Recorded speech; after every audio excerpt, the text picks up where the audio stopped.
Pues hay un himno evangélico en el himnario catalán que dice: gracias por cada dulce conversación que he tenido a lo largo de este día.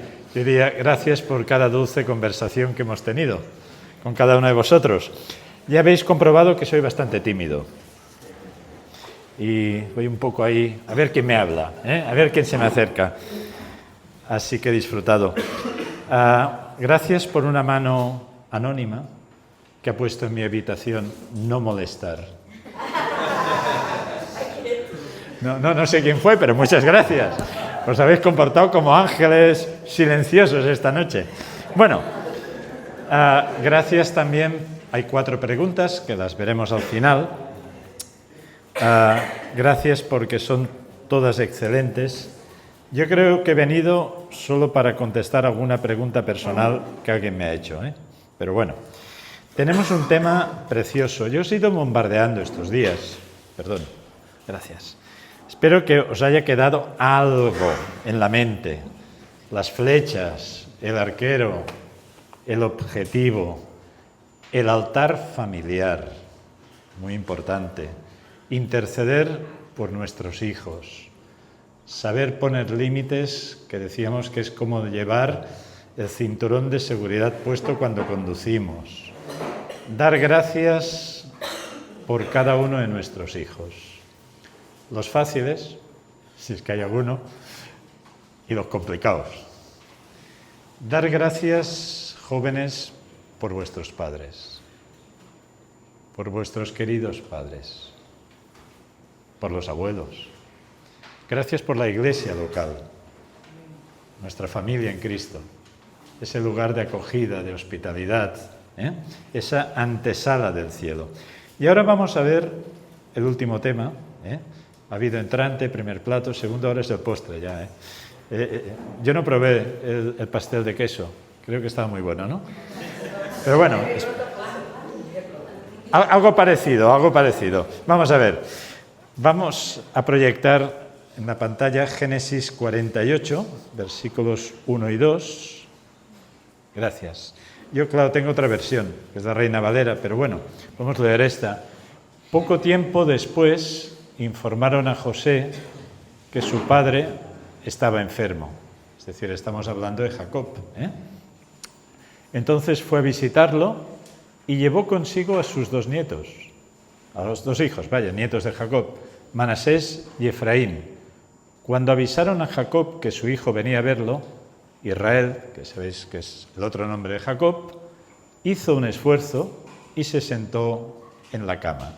Quizás es un poco más clara esta versión que la Reina Valera. Y leeremos también otro texto, Génesis 48, 15, 16.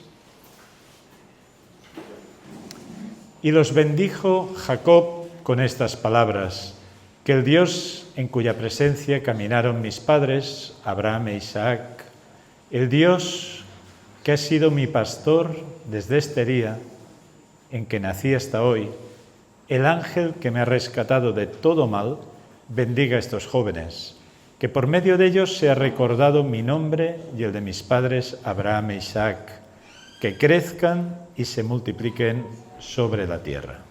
Gracias. Apagar el móvil, si es posible. Y hay otro añadido, Hebreos 11, 21, otro añadido, el último ya.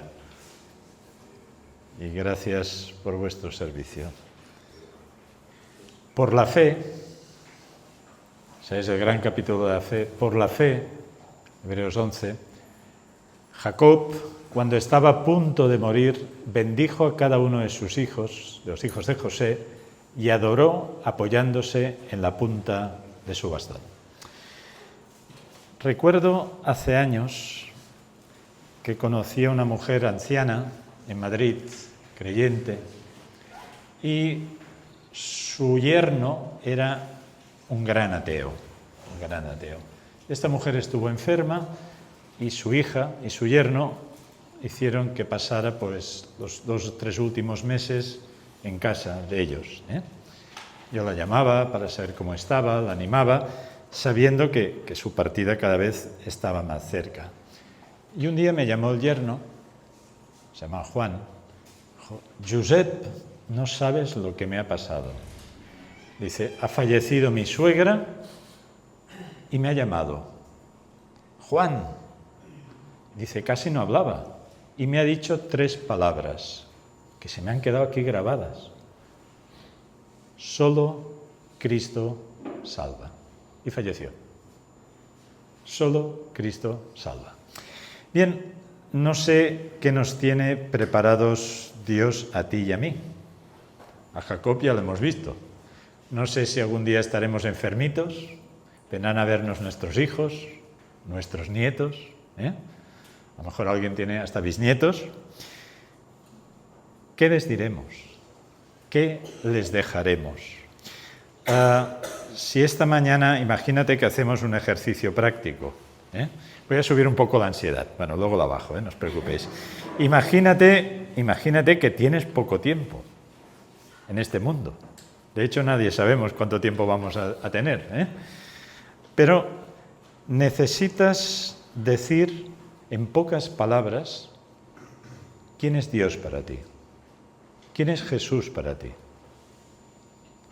¿Tienes un versículo lema? ¿Tienes esas 3 palabras? Solo Cristo salva. Porque claro, muchas veces pensamos eso. Primero, que viviremos muchos años, ¿no? Luego, ¿qué les dejamos a nuestros hijos? Pues una buena herencia, si podemos, ¿no? Un dinerito para que se apañen por la vida, ¿no? Otros decimos, bueno, pues al menos les dejamos estudios, invertimos en estudios, ¿no? Valores. Pero lo que la palabra de Dios nos enseña es que lo más importante que podemos dejar al final de nuestra vida es la fe. La fe no es un concepto de teología. La fe, como veremos esta mañana, es una forma de vivir, una forma de andar por la vida, con la cual nos sostenemos viendo al invisible. Vivimos de realidades que no son tangibles. Quizás vosotros pensáis, pues somos un grupo minúsculo en Linares. Pues no, sois hijos del gran rey en Linares. Y sois la nineta, la pupila, la niña de los ojos de vuestro gran Dios. El rebaño de Jesús, las ovejas que ha ido rescatando. Y vosotros vais a dejar esto como otros os lo han dejado a vosotros. Tanto vosotros como yo vivimos en iglesias donde abuelos, bisabuelos fueron perseguidos, fueron a la cárcel y con mucho esfuerzo mantuvieron la fe en esos lugares donde Dios los ha puesto. Y nosotros hoy estamos aquí gracias a esta fe. Por la fe, al morir, bendijo a cada uno de los hijos de José. Cuando los días de Jacob están llegando al final, la fe brilla con todo su esplendor. Y Jacob hace una síntesis de lo que Dios ha significado para él y quiere que signifique para sus descendientes. Porque la Biblia siempre nos habla no solo de una, de 2 generaciones y de 3.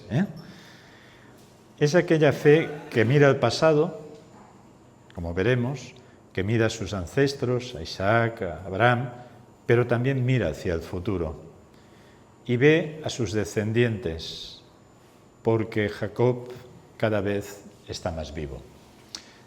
Hace 2 o 3 semanas prediqué en el funeral de un vecino mío en el pueblo que era creyente. Y era un hombre que estaba experimentando un deterioro cognitivo.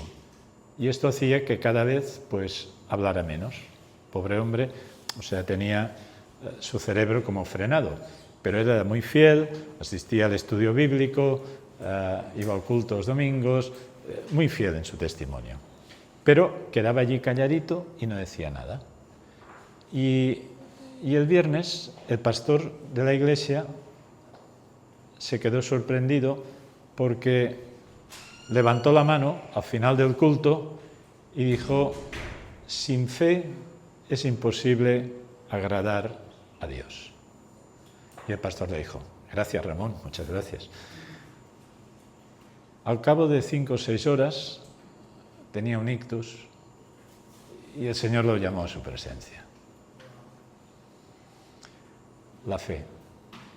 Yo predicaba su funeral, veía a los vecinos, veía a sus nietos y les recordaba el último mensaje que el abuelo Ramón les dejó. Sin fe es imposible agradar a Dios. La fe nos permite a las personas vivir en esta vida con mayor satisfacción. Somos extranjeros, no solo porque eres de Venezuela, de Perú, de otra parte de España, no. Somos todos extranjeros y peregrinos. Este es un mensaje que desafía cualquier ideología, política, humana.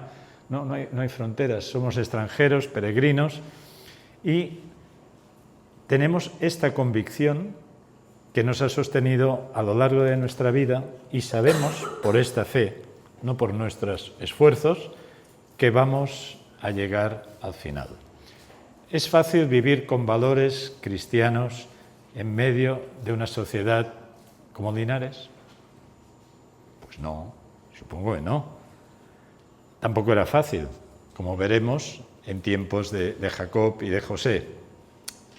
Y hay tres cosas que hay en el versículo que se nos ha proyectado. Si lo quieres volver a proyectar y dejarlo ahí, por favor. Génesis 48, 15, 16, hermano.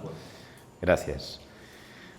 Vamos, de hecho, a centrarnos en estos 2 versículos. Y lo primero que llama la atención es el concepto de bendición. Somos una sociedad, supongo que estaréis conmigo, de maldición, de maldicencia, de decir mal los unos de los otros. Incluso a veces tenemos que hacer un esfuerzo en la Iglesia, sinceramente. Dios nos ha llamado a bendecir. Uno de los salmos preciosos en la Biblia, que leíamos un trozo ayer, es el Salmo 103. Bendice, alma mía, a Jehová, y bendiga todo mi ser su santo nombre. Bendice, alma mía, a Jehová, y no olvides ninguno de sus beneficios. Porque como seres humanos tendemos a olvidar y a centrarnos a veces más en lo negativo. Y ahí viene luego la depresión y los problemas. No solo nuestras familias necesitan bendición, también la Iglesia y el mundo. No hemos hablado de matrimonio y habéis sido súper prudentes, no me habéis hecho ninguna pregunta. Pero tu marido necesita bendición de ti. Casi nunca nos quejamos, nos cuesta expresar sentimientos, trabajamos, proveemos, pero cuán grata es la bendición de la esposa que reconoce que eres el mejor hombre con el cual puedo estar. Las mujeres necesitan también nuestra bendición. Vaso frágil. Yo intento explicar esto a los hombres. Que se te va a romper, que es un ente emocional. No seas tan duro, tan áspero, no seas estropajo. Son madres, esposas, trabajadoras, mujeres, los vasitos. Y a veces ya, al final del día, ya no les queda agua. Gracias a Dios por ti. Cada hijo tendría que escuchar la bendición. Gracias por haber venido a mi vida. No me imagino mi vida sin ti. En la Iglesia, ya lo dijimos, la palabra hermano. Bienvenida a la discrepancia fraternal. No vemos las cosas igual, no las entendemos igual, pero eres mi hermano. Y hay un vínculo ahí, no solo temporal, sino eterno. Dice una canción del folk norteamericano, cuando no puedas dormir, no cuentes ovejas, cuenta las bendiciones de Dios. Me encanta. Si alguna noche tienes insomnio, cuenta las bendiciones de Dios. Y verás que estás lleno, repleto. La palabra bendecir en español es muy obvio, decir bien. Pero hay un sentido más profundo. Bendecir significa traer la presencia de Dios de forma íntima, cercana y activa. La bendición de Dios, yo digo con todo respeto, no es la que nos enseñan ciertas corrientes cristianas, eso, que des una ofrenda en el datáfono y se te va a multiplicar y serás rico. No, esto no es la bendición de Dios. Si me permitís, ni tener a veces buena salud o vivir muchos años. No es lo que enseña la Biblia. La bendición de Dios es su presencia, incluso en medio del sufrimiento, de los momentos difíciles, y esto es lo que transmitimos o nos transmitimos los unos a los otros. Que Dios esté presente en tu vida. La bendición de números. Que el rostro de Dios te mire. Que sepas que te protege. Incluso a nivel psicológico, si me permitís, a nivel emocional, cuán importante es contar con la bendición. Por lo tanto, yo espero que sea de las cosas que puedas recordar de este retiro. Abuelo, bendice a tus nietos. Nieto, bendice a tus abuelos. Bendigámonos unos a otros. Ahora, dicho esto, hay 3 aspectos de esta bendición. Me encanta la versión esta, porque la versión Reina Valera, como veremos, se desvía un poquito. Y Jacob dice 3 cosas. En primer lugar, quiere que sus nietos recuerden ese Dios en cuya presencia anduvieron sus padres. Ya os he dicho antes que la fe no tiene que ver con ideas, no, tiene que ver con vivencias, con caminar, con vivir en medio de esta vida. Y la fe es aquello que nos prepara para la vida. Y trae la memoria a su abuelo Abraham. Este hombre que lo tenía todo, que vivía en una ciudad del moderno Irak. Vivir en una ciudad en aquellos tiempos era vivir, como tener los papeles norteamericanos. Seguridad, cultura, protección, tal. Y recuerda cómo su abuelo, lejos de encontrar su identidad en aquella cultura de Ur de los caldeos, oye la voz de Dios y sale y vive como un nómada. Y nos dice la Biblia que la gente le preguntaba a Abraham, ¿dónde vas? Y él decía, no lo sé, sigo a Dios. Esta es la vida de fe. Nosotros vivimos en una sociedad que nos encanta controlar. Yo no uso las redes, pero reconozco que el Google Maps me encanta. Es decir, ¿a qué hora llego? ¿A qué hora estoy ahí? ¡Clac! Clavado, ¿no? Pero, hermanos y hermanas, la vida no es un Google Maps, no es una aplicación de Google Maps. Damos un paso y no sabemos cuál es el siguiente. Ahora sabemos que Dios viene con nosotros. Y él recuerda a Abraham. ¿Y qué dejó Abraham? Pues riqueza, seguridad, porque la única seguridad está en Dios, no en nada de lo que tenemos. Y recuerda también a su padre Isaac. Isaac era, si hay la palabra hiperactivo, lo contrario que sería hipoactivo, tranquilo. Isaac era tranquilo. Su nombre, ya sabéis, era Risa. Creció con un par de ancianos como padres, y resulta que llega a los 40 años y, bueno, la Biblia no lo dice así, pero un poco su padre dice, a ver, espabilate, le tengo que buscar novia a este hombre porque si no, lo único que hace es ir al campo a meditar, ¿no? Y Isaac hoy diríamos, era un niño traumatizado. Pero claro, imagínate que con 10, 11 o 13 años, tu padre te coge, te dice, oye, carga la leña, vamos con este asno, subimos al monte Moria y te ata. Dice, pero papá, ¿se ha vuelto loco o qué? Y te ata ahí y ves que enciende fuego y tu ansiedad se dispara, pero Isaac obediente, Y en aquel último momento, cuando el padre levanta la mano para cortarle bueno, para desangrarlo, hay un ángel que le detiene. Y se habla poco de esto, ¿eh? Pero imaginaos el trauma que debía tener este muchacho de toda su vida, ¿eh? Mi padre estuvo a punto de matarme.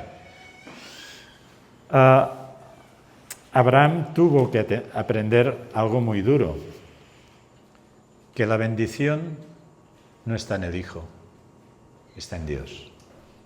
Y Dios le estaba pidiendo aquello que era tan vital para él. Había renunciado a la riqueza, a la prosperidad, a la seguridad, pero oye, mi hijo, y tuvo que aprenderlo. Isaac, pues allí, obediente, su padre envía el mayordomo, Eleazar, le vuelve con una mujer preciosa, se llama Rebeca, ¿no? Y Rebeca no puede tener hijos, como tantos matrimonios en la Biblia. Y entonces nos dice la Biblia que Isaac oró a Dios con fe y Dios abrió la matriz de Rebeca. Y piensa en su padre y en su abuelo. La segunda bendición, y me encanta la versión porque sigue fiel al texto original, el Dios que ha sido pastor desde este día hasta el día de hoy. Algunas versiones dicen el Dios que me mantiene desde que yo soy, pero la idea de pastor parece que está en el original. Y así, aquí se concreta algo tremendo. ¿Cuándo una persona empieza a ser persona? Cuando nace, cuando es adolescente o cuando es engendrado, ¿eh? Parece que los cristianos tenemos una obsesión para defender la vida. Pero la Biblia dice, mi embrión vieron tus ojos. En oculto fui formado en el seno de mi madre. Entonces, no es que los cristianos tengamos una obsesión, sencillamente aplicamos algo que está en la Biblia a una realidad que es obvia. Yo cuando escribí el libro del matrimonio, hay un capítulo que hablo sobre el maltrato y la violencia, y si lo volviera a escribir, volvería a repetir lo mismo. El peor maltrato y violencia es hacia una persona que no ha nacido y que no se le deja nacer. Y por supuesto estoy totalmente en contra del maltrato de cualquier ser humano. Pero nuestra sociedad mira hacia otro lado. ¿Cuántos abortos hay en España cada año? Decir una cifra. ¿Perdón? Bueno, esta no es una cifra. No, tampoco. 100.000, alrededor de 100.000. Supongo que hay muchos que no se cuentan, ¿eh? Pero alrededor de 100.000. Nos conmueve cada muerte en el mundo. Nos tiene que conmover cada muerte en el mundo, sea en Gaza, en Ucrania, donde sea. Pero 100.000 españoles, 100.000 conciudadanos nuestros no pueden nacer. Bien, Dios es nuestro Dios desde que estamos en el vientre de nuestra madre, ¿eh? Y sigue siendo nuestro Dios a lo largo de la vida. Si conocéis la vida de Jacob, no fue el Mediterráneo en calma, no fue una balsa de aceite, ¿eh? Jacob se pasó media vida engañando y media vida siendo engañado, así la resumo yo. Engañó a su padre, que era ciego, y se hizo pasar por el primogénito, luego intentó engañar a su suegro con las ovejas, en fin, y fue engañado, porque sus hijos le hicieron creer que su hijo José había sido muerto por una fiera, ¿eh? Una crueldad tremenda. Salió con las manos vacías y intentó, este de los primeros teólogos de la prosperidad, intentó comerciar con Dios. Señor, si me bendices, que quiere decir si me llenas, entonces seré creyente. Muy bien. Y se da cuenta que con Dios no se puede negociar, ¿eh? Pero se acoge a sus promesas. Su hermano Esaú le perdona la vida Y dentro de esta vida hay un momento en que dice que Dios le ha pastoreado. Hermana y hermano, piensa en tu vida. Desde que naciste, fuiste adolescente, adulto, ¿eres capaz de ver un hilo conductor en tu vida? Yo hay momentos que no lo veo, pero está. Dios me ha pastoreado. Con mi primera esposa teníamos un versículo lema en nuestra vida. Dios es fiel. Y cuando el Señor la llamó a su presencia, quedamos en shock, yo quedé en shock, y viene el marmolista. Dice, oiga, aparte del nombre, ¿qué pongo en la lápida? Os aseguro que me costó muchísimo poner Déu es fidel, Dios es fiel. Curiosidades, vivimos en un pueblo de pescadores, es un cementerio pequeñito, hacen obras en el cementerio y lo primero que ves cuando entras en el cementerio es Dios es fiel. Cuesta, ¿verdad? No podemos hacer teología a partir de nuestras emociones o de nuestros sentimientos, sino a partir de quién es Dios. Y Jacob pues dice eso, Dios ha sido mi pastor, ha provisto para mí, para todos los míos, y cuando el faraón de Egipto le llama, imagínate que te llama, bueno, no sé si en estos momentos, si nos llama Pedro Sánchez tendría mucha importancia, pero bueno, imaginemos que nos llama algún mandatario, ¿no?, de estos, presidente de Andalucía, y vas tú y le bendices. ¿Por qué? Porque es presidente, porque Dios lo permite. Esta es la actitud de Jacob. No se arruga delante del faraón. Dice, no, yo te voy a bendecir. Porque el faraón le dice, ¿qué quieres? ¿Qué necesitas? No, yo te voy a dar algo que tú necesitas. Te bendigo.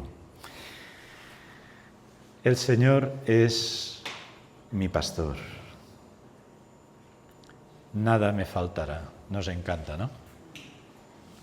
Pero luego resulta que el mismo Salmo dice, cuando vaya por valle de sombra de muerte, seguirá siendo mi pastor. Y cuando vengan mis enemigos, me pondrá una mesa, lugar de intimidad. La mesa siempre es lugar de intimidad. Pero fijaos que el Salmo dice, sombra de muerte, enemigos. Somos pastores de nuestros hijos, algo que os intenté decir o comunicar ayer. Los proveemos de comida, intentamos alimentar su mente. Cuán importante es leer la palabra de Dios con nuestros hijos. Nunca lo van a olvidar. No digáis que no tenéis tiempo. Ya sabéis lo que os diría Josep. Hay tiempo para lo que se quiere tener tiempo. Acabar el día, o empezarlo, leyendo la palabra de Dios. Hijo, hija, hay alguien que nos cuida, que nos protege, que nos ama, que nos sostiene. Sed pastores de vuestros hijos cuando estén enfermos, cuando sufran situaciones difíciles, cuando os disciplinéis. Sed pastores de vuestros hijos cuando se pierdan y los tengáis que ir a buscar en medio de la noche y estén tan cansados para volver a casa que los tenéis que coger en brazos. ¿Me entendéis, no? Sed pastores. Y aunque no conozco a los líderes de la Iglesia, mucho, sed pastores con las ovejas que el Señor os da. En tercer lugar, Jacob dice, Dios es el ángel que me liberta de todo mal. El ángel que me ha redimido de todo mal. Y cuando Jacob habla del ángel, habla del Señor mismo. Y el énfasis obviamente está en la palabra, aquí usa rescatar, aquí sí que difiero, aunque yo no sé hebreo, Pero la palabra redimir nos acerca, ya sé que habéis oído una predicación sobre Ruth preciosa, a la figura del Goel, el Redentor. ¿Quién es el Goel? ¿Quién es el Redentor? Pues aquel que ha pagado por mi rescate. En el libro de Ruth es Booz, pero en realidad Booz es una figura de Cristo. Jacob era libre. Jacob no era esclavo. Y en cambio él dice que Dios es su redentor. ¿De qué lo liberó Dios? ¿De qué nos liberta Dios? Pues de nosotros mismos. De nosotros mismos. Yo el día que pagué mi hipoteca, me acuerdo que me dice la empleada del banco: ¿qué, Josep, cómo te sientes? Digo, como si me haya quitado unas cadenas. La verdad. Pero hay algo peor que una hipoteca en esta vida.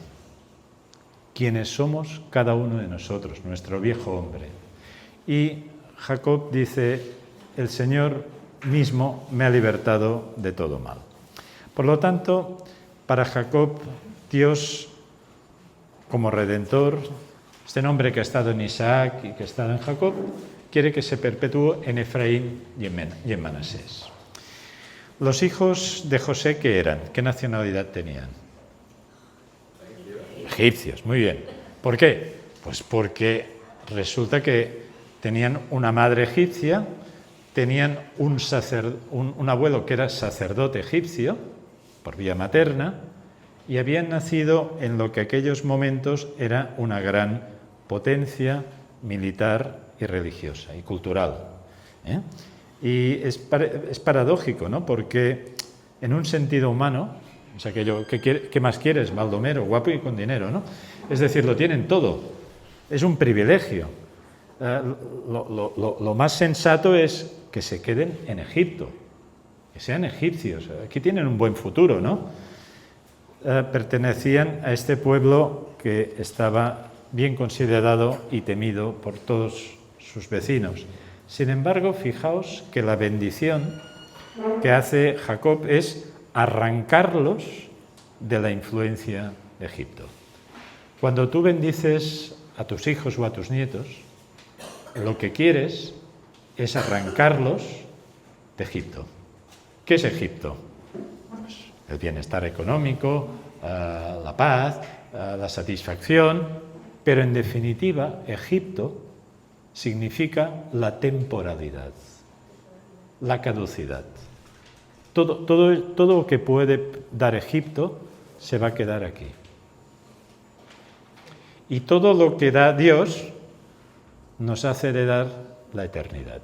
Esta es la gran diferencia. Egipto es el país de los muertos. Egipto es el país, yo no he estado, seguro que algunos habréis estado y volvéis alucinados de lo bonito que es. Pero es el país de los grandes monumentos funerarios, de la gran incertidumbre ante la muerte. La gente era enterrada y era enterrada con sus tesoros, con sus monedas, para poder pagar durante el viaje.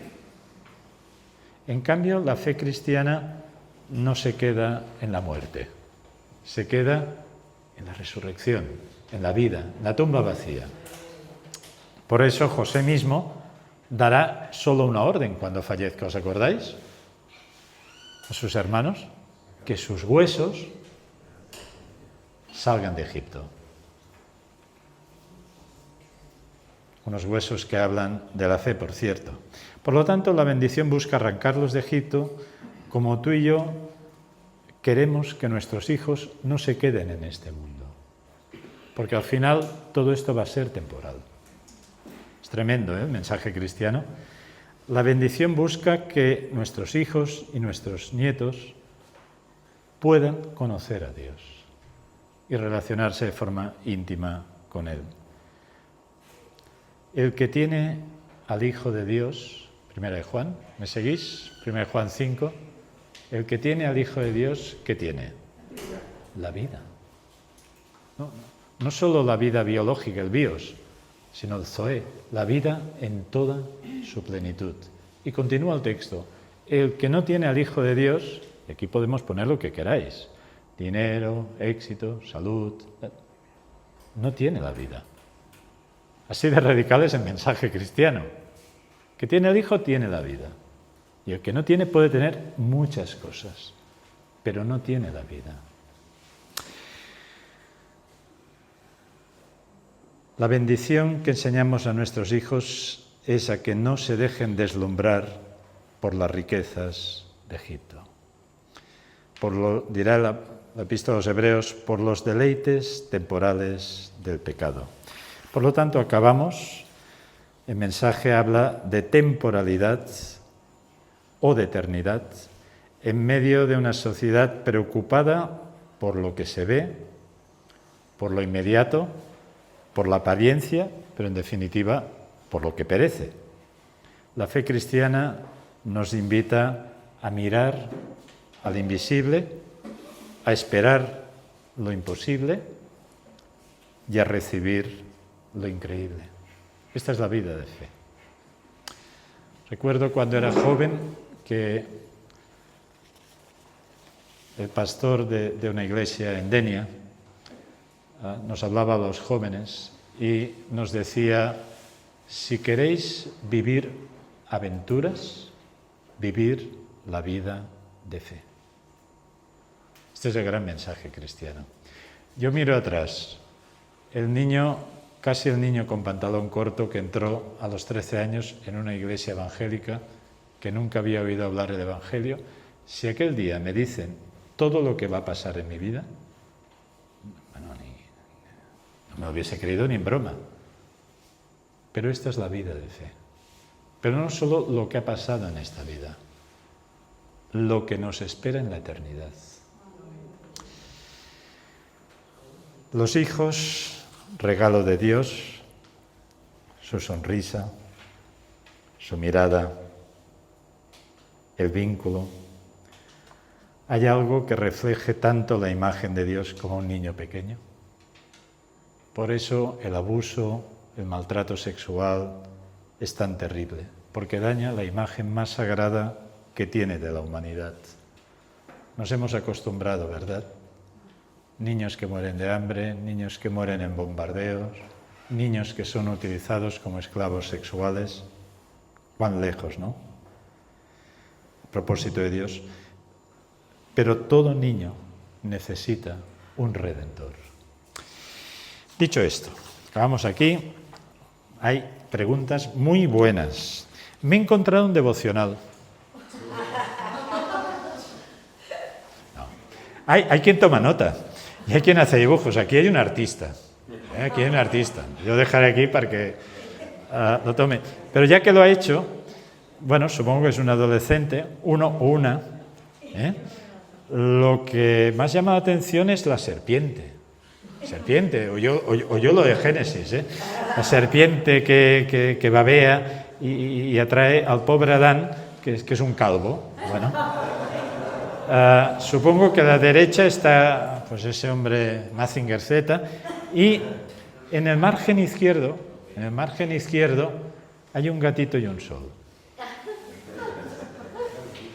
Y eso quiere decir que buscas el afecto de mamá o de papá, como todos. Bueno, no.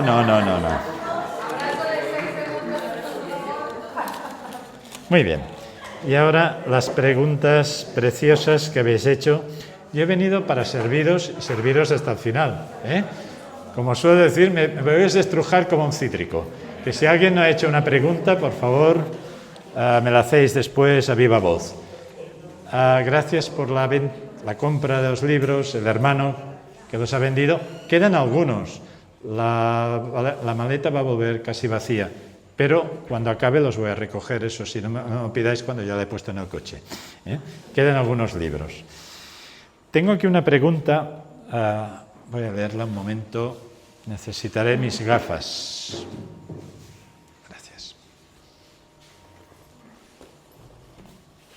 Gracias. Déjame.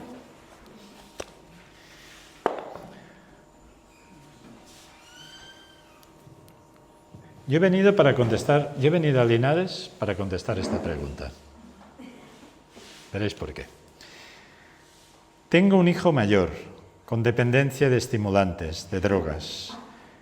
Cuando no se las puede pagar y no tiene trabajo, se refugia en mi casa y es un conflicto permanente que me hace sufrir mucho. Ya ha alterado mi salud. Ha estado en un centro de rehabilitación, pero duró 2 semanas y no sirvió para nada. Tengo una lucha interna y sufro cuando se va de casa por la incertidumbre de saber que le puede pasar algo, pero al mismo tiempo experimento descanso y paz al no tener el problema en casa. No sé qué hacer, si echarlo de casa, salir yo e irme a vivir con mi hija, que tengo mayor.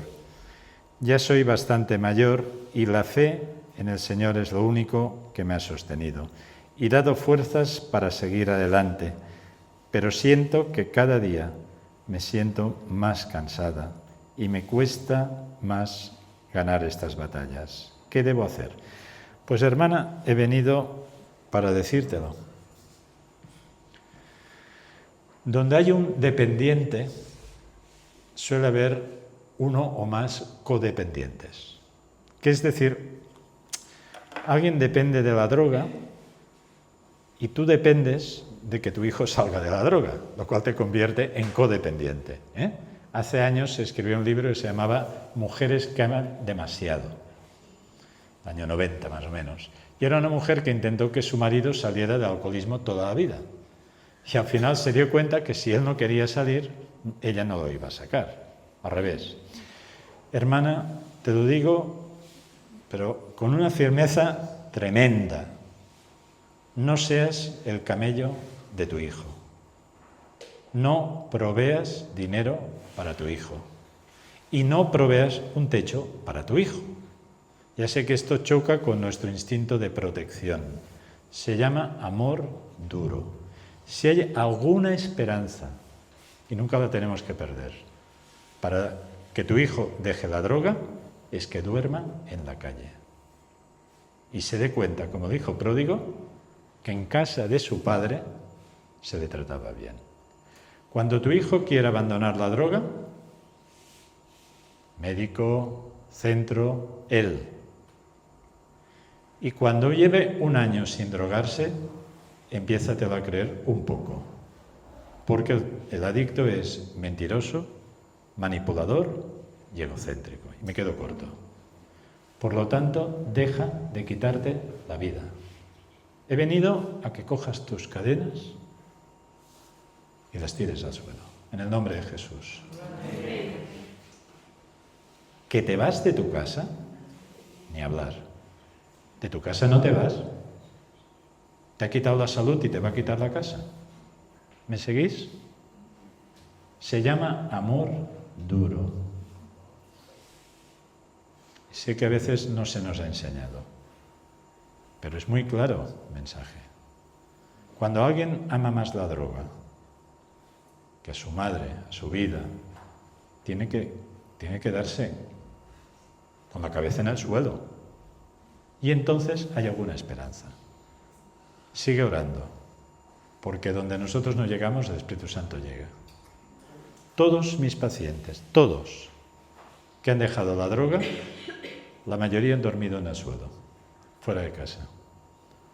Y entonces piden medicación, piden terapia, y al cabo de un tiempo se recuperan. La adicción es un problema crónico. La adicción nunca se supera consumiendo menos. Se supera no consumiendo nada. Hay muchos mensajes que son muy engañosos. Y es una enfermedad mental y yo creo que también es una enfermedad muy espiritual, donde el diablo, lo mismo que en el comercio de armas y otros temas, está ahí muy metido. Pero hermana, créeme, de tu casa no te saca nadie. No des dinero a tu hijo, porque repito, si no te conviertes en su camello.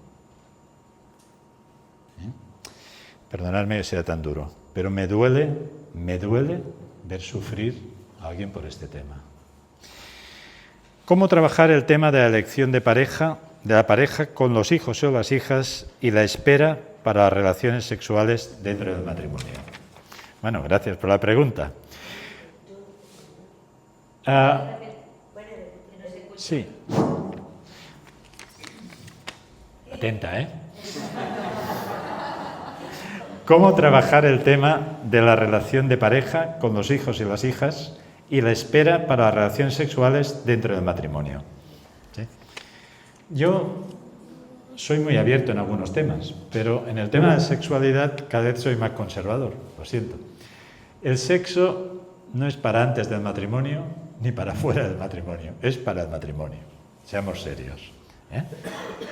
Los cristianos evangélicos ahí tenemos un problema grave, que estamos bajo la influencia pues, de la mentalidad de que el sexo se empieza a disfrutar en España a partir de tercero de ESO, más o menos, 13, 14 años, pasa lo que pasa y si no tienes relaciones sexuales te puedes poner enfermo, acabar neurótico o todas estas historias. La palabra de Dios dice que la sexualidad es para el matrimonio. Punto. Bueno, no quiero alargarme más en este punto. Por lo tanto, debemos obedecer.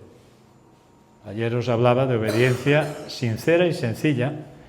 ¿Obedeces al Señor cuando te dice que prediques el Evangelio? ¿Obedeces al Señor cuando dice que lo reconozcas con tus ofrendas o tus diezmos? ¿Lo obedeces cuando dice que no mentirás?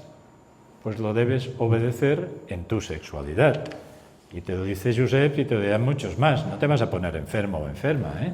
No, se llama autocontrol. Autocontrol. Yo hace pocos años que conduzco y me encantó aprender a conducir hace 8 o 9 años, porque tú no puedes conducir como te da la gana. Hay señales. Y si las saltas, pues tienes accidentes. Entonces la sexualidad no podemos hacer lo que queremos. En todo caso es de las doctrinas, yo diría, más impopulares. O sea, la gente le gusta oír cosas que creemos y tal, pero cuando tocamos el tema de la sexualidad, la gente dice, bueno, hasta aquí te he oído, ¿eh? Bueno, tú vienes de otro planeta, ¿eh? La sexualidad forma parte del área instintiva y del área hormonal. Y evidentemente el cuerpo nos pide, y las hormonas, y hay que saber disciplinar nuestra sexualidad. Un versículo que yo recomiendo mucho a mis pacientes, lo he aplicado en mi vida. Ayer creo que lo cité, Job 31:1. Hice pacto con mis ojos. Claro, si tú te pasas todo el día viendo pornografía, bueno, todo el día no, o sea, es exagerado. Ves pornografía una vez a la semana o 2 o 3, pues entonces tus hormonas pues, se saltan. O si estás viendo influencers o oyendo historias o leyendo novelas o ciertas canciones, entonces debemos hacer pacto. ¿Por qué? Porque no todo me es lícito, no todo me conviene, ¿eh? Y lo mismo que hacemos pacto con nuestros oídos o nuestra lengua, pues hacemos pacto con lo que miramos y procesamos. ¿Cuál es el órgano sexual más importante? El cerebro, gracias. Entonces, en la medida que ordenamos nuestro cerebro, nuestra vagina, nuestro pene, lo que sea, obedece las órdenes de nuestro cerebro. ¿Cómo elegimos a la mejor persona? Porque de esto se trata, en términos de pareja, esperando. Alguien me ha llamado, me ha abierto el WhatsApp y me ha dicho que soy muy guapo o muy guapa. ¿Y tú qué? ¿Qué dices? ¿Tienes autoestima? Ya lo sabías que eres guapa, ya sabías que vales la pena, ¿eh? Siempre decía a los jóvenes el mismo consejo: cuando te cases no elijas un buen hombre, elige el mejor. De jovencitos, supongo que vosotros también, se nos enseñaba un versículo de Proverbios 31:1, no, 31 no sé qué. Engañosa es la gracia y vana es la hermosura. la mujer que teme al Señor, esta será alabada. Claro, nosotros cuando miramos a una persona, ¿qué vemos? Bueno, los hombres siempre vemos lo mismo, o casi siempre. El cuerpo, ¿no? Qué guapa, ¿no? Qué preciosa. Las mujeres suelen ser más profundas. Es amable, es sensible, ¿eh? Pero hay que ver más allá también. Esta persona ama a Dios, tiene temor de Dios en su vida, tiene inquietudes espirituales, ¿eh? Por lo tanto, saber esperar, saber reflexionar y sobre todo, como hacía Sansón al revés, no reaccionar. Hoy día existen adicciones al alcance de los más jóvenes, cierto. Pornografía, alcohol, vapor. A veces se puede pensar que es algo pasajero de la edad, pero ¿cómo puede afectar a la vida del joven o qué áreas pueden dejar de funcionar para su vida futura? Gracias por la pregunta. Vivimos, sí, en una sociedad que es adicta, ¿eh? Decimos en adicciones que es el mismo motor con diferente combustible. Es decir, la adicción es la misma, el consumo compulsivo, que el alcohol, que la cocaína, que la pornografía, es el mismo motor. Y, claro, tiene consecuencias diferentes cada tóxico, ¿eh? o cada conducta adictiva. Pero os diré cómo funciona el cerebro. En nuestro cerebro hay dos partes, básicamente. Una es el córtex cerebral, es la parte frontal. Ahí tomamos nuestras decisiones, nuestras reflexiones, etcétera, etcétera. El pensamiento lógico. Y la parte de atrás se llama el sistema límbico y es responsable de nuestras emociones. Cuando tú te emocionas porque gana tu equipo de fútbol, por ejemplo, y gritas y saltas y lloras, ¿eh? O vas a un concierto, pues es tu sistema límbico. La adicción, sea la que sea, penetra el sistema límbico y especialmente penetra un neurotransmisor que se llama dopamina. Entonces, cuando yo empiezo a consumir algo que me gratifica a nivel de dopamina, entro en un bucle que cada vez quiero más dopamina y ahí quedo enganchado. Cuando llevo meses, más de 6 meses, mi parte frontal queda anestesiada. Por lo tanto, si yo consumo, por ejemplo, marihuana, hachís, pues mi alteración del tiempo, de lo lógico, está ahí. Pasan los años, suspendo, no voy a clase, jiji, jaja, y me convierto en un zombie o en un mueble. Y miro atrás y veo todas las oportunidades que he perdido. ¿Vale? Entonces, la adicción se ha de cortar cuanto antes mejor. Como al final todo es un negocio, se nos ha dicho que la marihuana es más inofensiva que el tabaco, pero es mentira. También dicen, no, es que yo me la tomo para relajarme.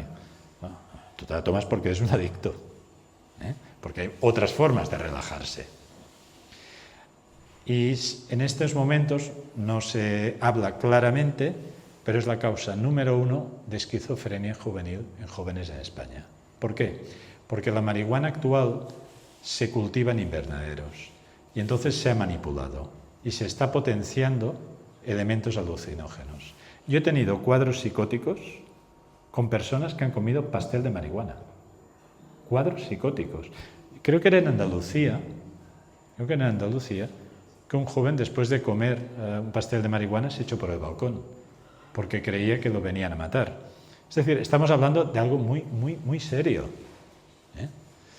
El alcohol es la droga más peligrosa porque es la que tenemos todos en casa, la tenemos en el supermercado y no siempre sabemos hacer un buen uso de ella, ¿eh? Por lo tanto, si queréis algo más concreto, gracias por la pregunta, pero afecta mucho la vida del joven. La estropea, ¿eh? La última pregunta. Inicio la etapa de la adolescencia con mi hija. ¿Cómo que la inicias? ¿Tú o ella? No, es broma. ¡Qué identificación! ¿Eh? Inicio la etapa de adolescencia con mi hija. Y creo que necesita unos consejos de cómo afrontar la nueva etapa. Sí. Los padres debemos hablar con nuestros hijos varones, que nunca lo hacemos, o casi nunca. Dado que el órgano sexual más importante es el cerebro, más vale que aprendan de nosotros sexualidad que no que la aprendan en Internet. Y hay que hablar con ellos, con claridad, sin forzarlos. Y las madres tenéis que hablar con las hijas. La adolescencia en España cada vez se está alargando más. Normalmente empieza en la pubertad, en las niñas cuando les viene la menstruación, y los niños un poco más tarde. El problema es que nunca se acaba. Tenemos eternos adolescentes. Entonces hay una parte que es la parte física. Por supuesto, la mayoría de las madres habláis de la menstruación, de la fertilidad, de cómo quedar embarazada, de las enfermedades de transmisión sexual. Todo esto se tiene que hablar. Y los padres con los hijos. La parte emocional, porque en la adolescencia hay una parte hormonal muy importante.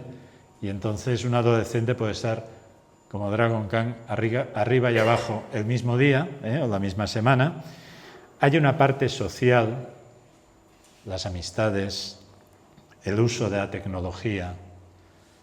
Cada vez tengo más adolescentes que envían fotos desnudos, de su desnudo, a otras personas porque se las piden. Pero hijo mío, que no te das cuenta de lo que estás enviando y qué uso hará esta persona. Conversaciones. A veces creéis saber con quién habláis, pero desmontamos una red en Barcelona de un pedastre que tenía 40 años y quedaba con niños de 12 y 13 años y se hacía pasar por alguien de 12 o 13 años. No sabemos nunca con quién hablamos y nada, o sea, el concepto de intimidad ha desaparecido. Lo que ponéis en un móvil queda para siempre. Por lo tanto, hacer un uso responsable. Y si creéis que vuestros hijos necesitan filtros hasta cierta edad, me parece muy bien. Ponéis un filtro y que no acceda a páginas de contenido violento o sexual. Cuidado con las series. Las series también crean adicción. Y muchas veces nos hablan de una realidad que está muy lejos de la vida. La parte espiritual. Los adolescentes son muy receptivos, no a culto, no a reuniones, a Jesús. Y en ese sentido hacer lo posible y lo imposible, campamentos, encuentros, que sepan tener su tiempo de devocional. Cuando una persona acepta a Cristo en la adolescencia, hay un futuro totalmente diferente. El gran predicador bautista Spurgeon, que tenía muy buen sentido de humor, una vez predicó en una iglesia y dice, ¿qué pastor? ¿Cuántos se han convertido? Dice, 1,5. Dice, ¿cómo que 1,5? Dice, un adulto, el 1,5, el niño. Dice, no, al revés. El 1 es el niño, tiene toda la vida por delante. El adulto ya tiene media vida. Invirtamos como iglesias en pastoral de adolescentes, porque ellos tienen tremendas inquietudes y luchas espirituales y es el momento de afirmar su fe, de que se comprometan de toma firme y acompañarlos en las decisiones. Yo creo que cité las 4 decisiones importantes en la vida: aceptar a Cristo, la persona con quien me caso o no me caso. Pero la tercera es cómo hago servir los dones que Dios me ha dado. Yo tengo que agradecer al primer pastor que tuve en mi iglesia, que nos decía, Dios no quiere hijos tontos ni vagos. Por lo tanto, esforzaos. Si Dios te ha dado dones, estudia. Llega lo más lejos que puedas humanamente. Sé como Daniel, como José, como grandes siervos de Dios, porque quizás cuando seas adulto estarás en un lugar donde tu fe podrá iluminar a muchos. Tenéis en vuestra ciudad un oncólogo que es creyente. Un hombre sencillo, pero pasa consulta en Linares. Un ejemplo, una gran persona. Yo lo conocí hace años en GBU, una gran persona. Ese hombre ha estudiado, se ha esforzado, es una familia humilde y ha llegado hasta el final. Por lo tanto, acompañar a nuestros hijos en estas grandes decisiones. Perdón, y la cuarta decisión es qué amigos tienen nuestros hijos. La amistad te acompaña toda la vida y te acompaña incluso cuando los padres no te entienden. Y si son buenos amigos, nunca te enfrentan con tus padres. Por lo tanto, estas 4 decisiones serían las 4 decisiones que acompañamos a nuestros hijos. Bueno, no está mal, ¿no? ¿Qué? Bueno, mejor que no lo conozcáis porque quiere decir que estáis fastidiados.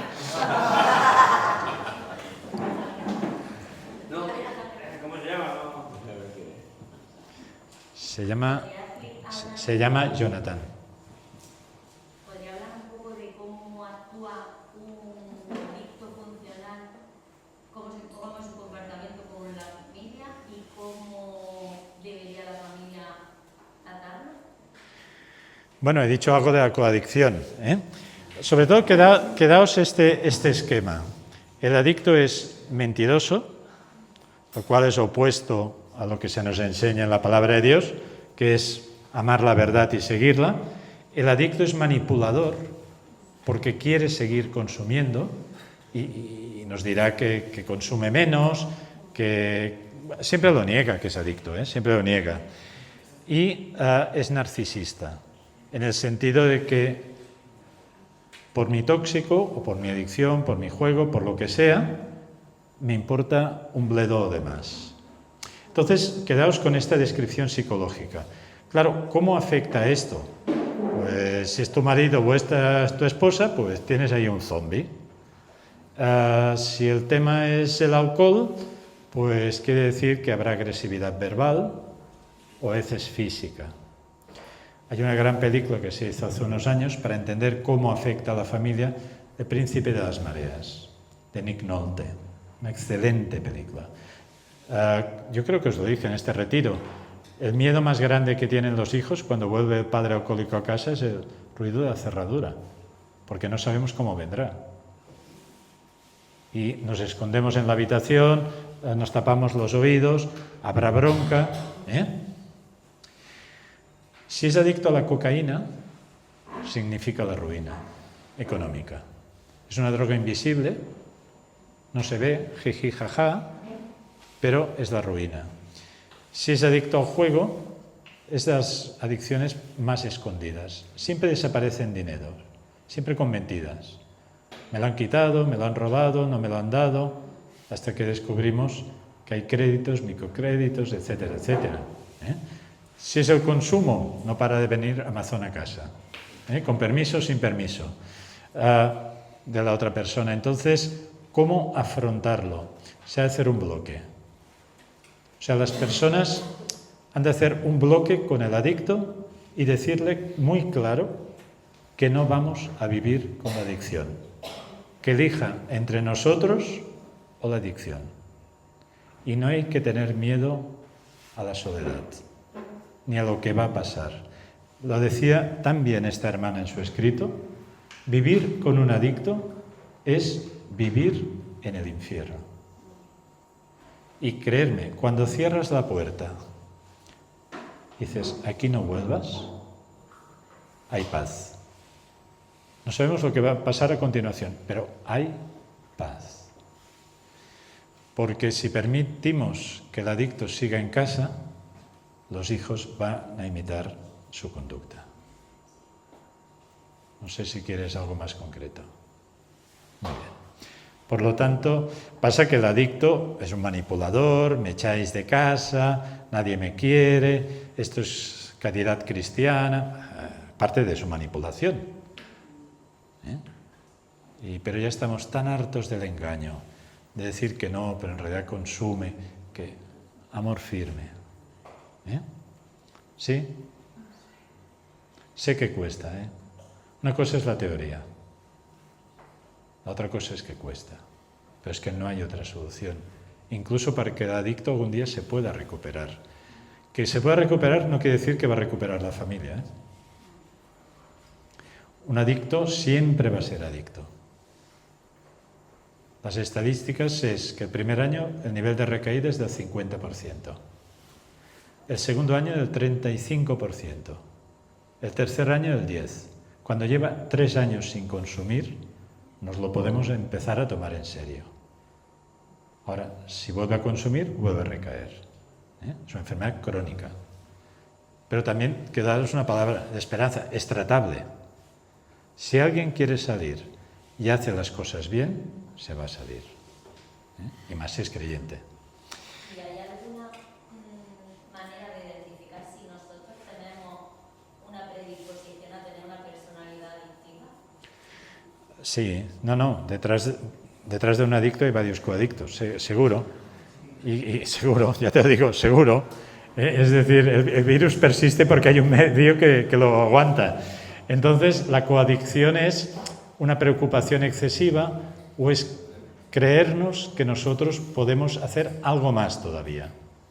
Siempre es esta pregunta. ¿He hecho suficiente? ¿Le doy otra oportunidad? Hay un ejercicio, ya que me estáis tirando de la lengua, hay un ejercicio muy bueno para saber si somos coadictos o no. Y es un ejercicio de visualización. Nosotros en este ejercicio hacemos cerrar los ojos a las personas y las hacemos imaginar que están en un prado, de estos muy bonitos, y en el prado hay un lago, y en el lago hay una barca. ¿Me seguís? El prado, el lago, la barca. Y en la barca está el adicto, que nos saluda. Y nosotros vamos hacia la barca. Al llegar allí a la barca, tenemos que dejar que el adicto suba a la barca y se marche en dirección contraria. Y nosotros tenemos que volver al prado. Si este ejercicio no lo podéis hacer, sois coadictos. Os sube la ansiedad. Hemos de dejar que el adicto haga su viaje. Y nuestra firmeza, nuestra contundencia, es la mejor forma para ayudarle y para ayudarnos. Pero el coadicto, en mi experiencia, necesita terapia también. Porque probablemente durante muchos años ha tapado al adicto, le ha suministrado dinero cuando no debía, ha aguantado las broncas y no se ha quejado, ha cerrado puertas y ventanas para que los vecinos no oyeran, todas esas conductas que hacemos, ¿no? ¿Bien? Yo sé, ¿Quién? hay una frase en psicología que yo he oído alguna vez, de que el adicto es responsable pero no culpable. Y me gustaría que me pudiera explicar si eso tiene sentido. Sí. El adicto normalmente es adicto por 3 razones. Primero, porque hay elementos hereditarios, en algunos casos. Hay genes, hay una predisposición, o a veces personas con mucha ansiedad, déficit de atención, tienen más tendencia a ser adictos. La segunda posibilidad es que han tenido un trauma fuerte en su vida. Muchos adictos han tenido abuso sexual, muchos han conocido el abuso físico en sus familias, y la tercera posibilidad es que han entrado en contacto con el tóxico. Entonces, desde este punto de vista se considera que el adicto no es responsable de ser adicto, porque es una enfermedad mental. Ahora, dicho esto, el adicto es responsable de su recuperación. Esta es la diferencia. Es decir, de verdad que hay personas que por los medios donde han vivido, por la disposición, por la familia, tienen más números de que les toque la lotería. Pero una vez se dan cuenta de que tienen adicción, son responsables de su recuperación. Esta es la diferencia. No sé si te ayuda un poco. Pero no culpable en qué sentido. Porque a lo mejor vienen de una familia alcoholizada, O a lo mejor, a ver, ¿quién ha tenido culpa de ser abusado? Cuando una persona es abusada, por ejemplo, sexualmente, y es niño, él no lo puede explicar. No tiene palabras para explicar esta monstruosidad. Y lo que le genera es mucha ansiedad. Porque el abuso en familia, por ejemplo, el 80% de los casos es de familiares. De tíos, abuelos, padrastros, etc. Entonces, él no lo puede explicar porque además el abusador convive con él. Y tiene miedo. Y tiene sentimientos de culpa porque cree que algo habrá hecho para que lo abusen. El tema es muy complejo. Entonces, la adicción permite canalizar esta ansiedad. Y en ese sentido no es culpable. Pero una vez entiende por qué se ha metido ahí y cómo está sufriendo, haciendo sufrir a la familia, tiene la responsabilidad de curarse. Pero son temas muy complejos, muy complejos, realmente. Yo estoy siendo, esta mañana, si me permitís, como muy superficial y muy simple. Pues son temas muy complejos.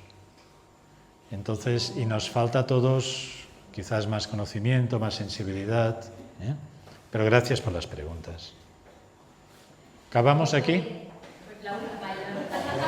Estaba diciéndome mi hijo que corte. ¿Cómo gestiona la culpa la persona codependiente cuando toma una decisión sobre el adicto?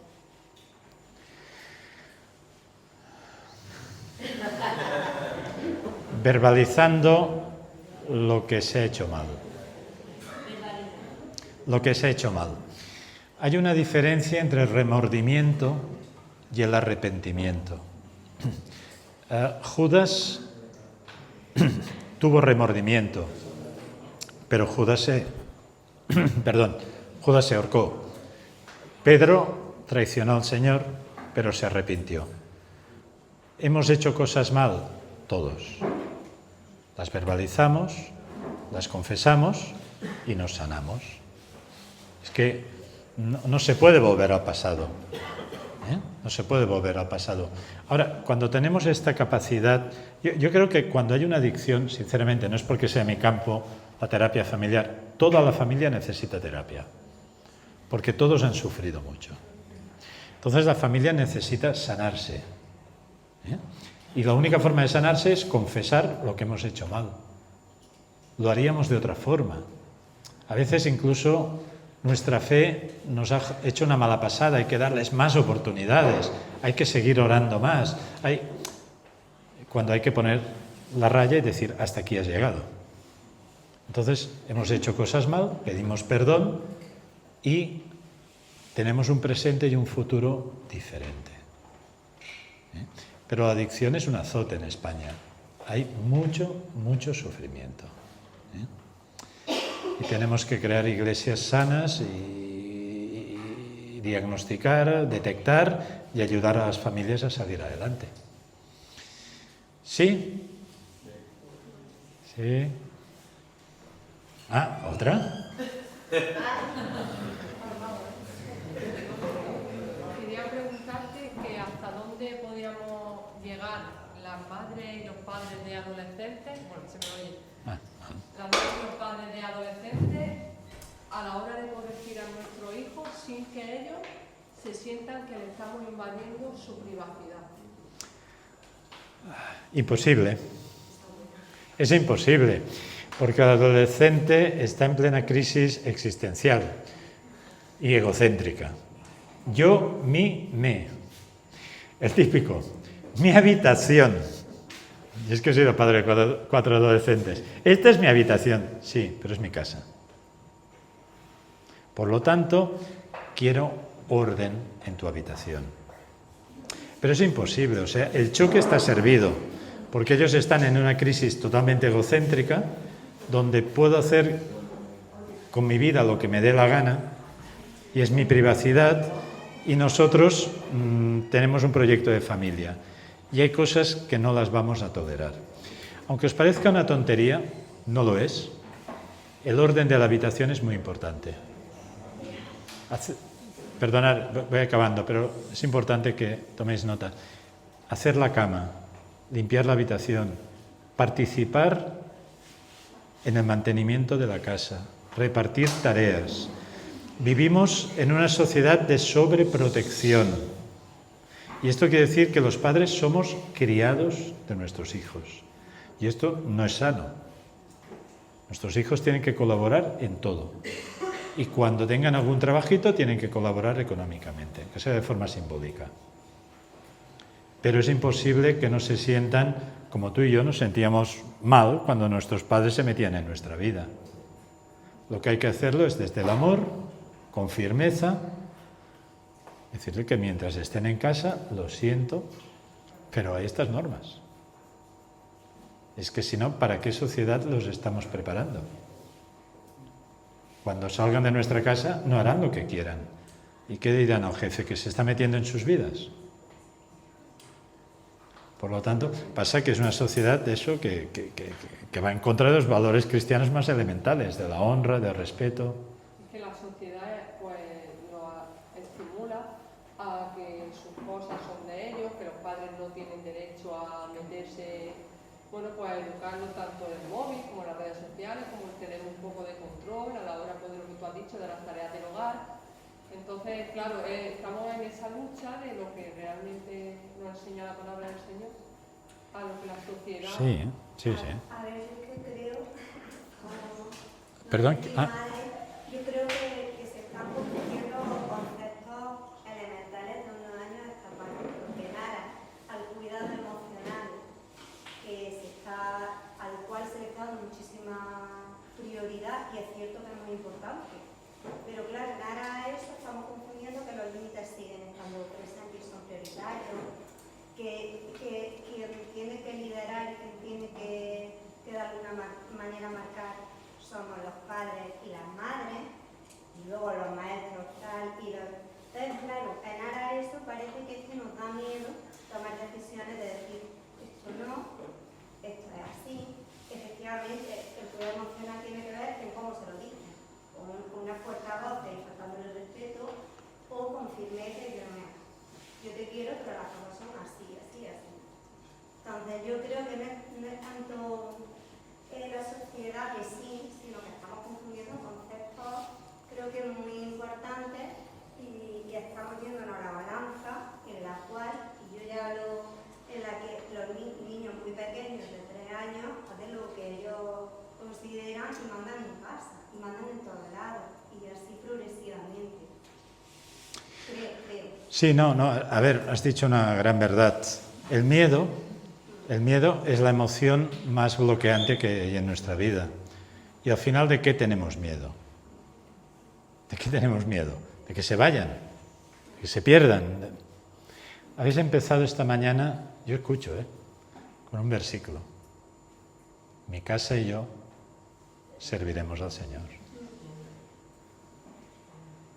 Es decir, estas palabras son muy solemnes, Mi familia y yo. La casa no es edificio físico. Mi familia y yo serviremos al Señor. Y este lugar es un lugar santo, diferente. Es que todos no es esta casa. Entonces, perderte el miedo. O sea, esto es así. Con amor, con cariño, con afecto, pero lo siento, esto aquí en esta casa es así. Bueno, pastel de queso ya está amortizado, ¿no? Ya habéis comido, ya no me hagan más preguntas.